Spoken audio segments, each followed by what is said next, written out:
Les gars, j'espère que vous allez tous bien. Ligue des Champions, Dortmund-Barça, choc de cette semaine. Est-ce que c'est pas la plus grosse affiche de la semaine? Je vous pose la question, mais en tout cas, en tant que fan du Barça, je suis hype comme jamais pour ce match. Dans cette vidéo, on va voir beaucoup de choses. On va voir un petit peu la forme de Dortmund. Pourquoi? C'est l'équipe anti-Barça. J'ai envie d'appeler ça comme ça. J'ai retenu un commentaire de votre part aussi. Je vais essayer de faire ça de temps en temps parce que répondre en commentaire, bon, c'est pas pareil. Là, je vais répondre en vidéo. D'ailleurs, merci à ceux qui participent en commentaire.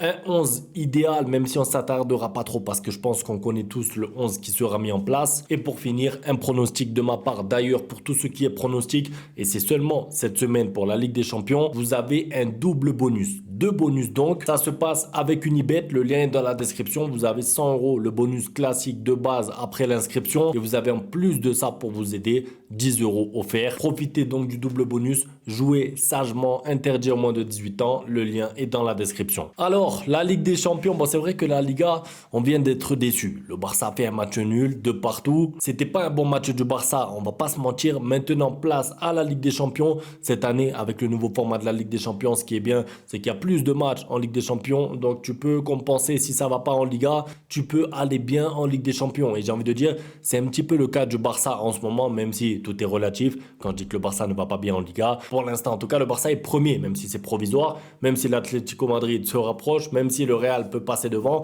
Pour l'instant, au moment où on parle, le Barça est premier. Donc, c'est pas encore dramatique. Et en Ligue des Champions, le Barça est bien classé. Le Barça est top 4. Je vous avais dit au début, quand j'ai vu le tirage au sort, pour moi, l'objectif, c'était le top 3, le top 4. Je veux pas entendre parler de top 8, de top 6, parce que j'ai envie justement que le Barça finisse haut. Pourquoi? Pour se faciliter le parcours par la suite. Parce que, évidemment, que vous jouez Manchester City en huitième de finale ou que vous jouez Stuttgart, voilà, je vais prendre eux comme exemple, c'est pas la même Ligue des Champions. Ça veut dire que les deux équipes sont en Ligue des Champions. Ça sera un huitième de finale dans les deux cas, mais vous avez compris, c'est pas la même adversité, c'est pas la même difficulté. C'est pour ça que pour moi, il est très important que le Barça finisse dans le top 4, surtout avec le début qu'ils ont fait. Parce que quand tu vois des clubs là qui sont en difficulté, le PSG qui compte les points pour les barrages, ils comptent même pas les points pour se qualifier, ils comptent les points pour les barrages. Quand tu vois le Real Madrid aussi, la situation dans laquelle ils sont, bref, un petit peu toutes les grosses équipes, parce que Manchester City aussi, c'est là que tu réalises que tu es en train de faire pour l'instant une bonne campagne de Ligue des Champions. Mais attention, parce qu'il reste 3 matchs et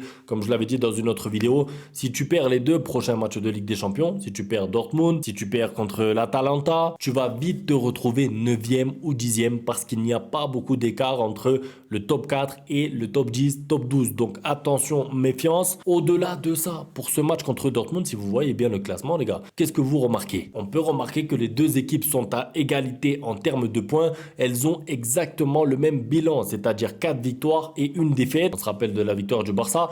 J'y étais, comme par hasard, la seule défaite du Barça de la saison en Ligue des Champions. Il fallait que je sois au stade Monaco-Barça. Bref, c'est pas le sujet, mais en tout cas, c'est deux équipes qui sont bien placées en Ligue des Champions. C'est deux équipes qui visent le top 4.